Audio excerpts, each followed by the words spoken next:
तर आम्ही जे सजेशन देतो ॲज अ फायनान्शियल प्लॅनर म्हणून, तर ते देतो टर्म इन्शुरन्स. टर्म इन्शुरन्समध्ये तो प्युअर इन्शुरन्स असतो.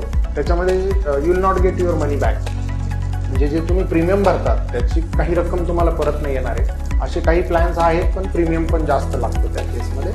परंतु प्युअर टर्म इन्शुरन्स जर तुम्ही घेतला तर त्यामध्ये दोन गोष्टी मेजर कव्हर होतात. त्याच्यामध्ये पहिली असते की नॅचरल डेथ, ॲक्सिडेंटल डेथ, आणि आणखी दोन गोष्टी असतात, परमनंट डिसेबिलिटी आणि टेम्पररी. आता परमनंट डिसेबिलिटी, टेम्पररी डिसेबिलिटी, त्या व्यक्तीची डेथ आणि ॲक्सिडेंटल डेथ, तुम्ही म्हणाल ह्याच्यामध्ये काय फरक आहे? तर पहिला बेसिक फरक आहे, नॅचरल डेथ म्हणजे की तो नॅचरल कॉजने, समजा मलेरिया, डेंग्यू किंवा हार्ट अटॅक याने त्याची मृत्यू झाली किंवा वयाप्रमाणे त्याची मृत्यू झाली, तर तो आहे नॅचरल डेथ, तो पण कव्हर याच्यामध्ये भेटतो. दुसरा आहे ॲक्सिडेंटल डेथ. ॲक्सिडेंटल डेथ ही अनफॉर्च्युनेट इव्हेंट, आत्ता काहीतरी घडलं आणि त्याची डेथ झाली. दुसऱ्या दोन्ही केसमध्ये डेथ झालीच नाही, ते परमनंट डिसेबिलिटी, एक डोळा, एक हात, एक पाय, किंवा दोन्ही डोळे, दोन्ही हात, दोन्ही पाय, याच्यातही त्याला टेम्पररी किंवा परमनंट डिसेबिलिटी येऊ शकते. त्या केसमध्ये सुद्धा loss of person, loss of income हा धरला जातो.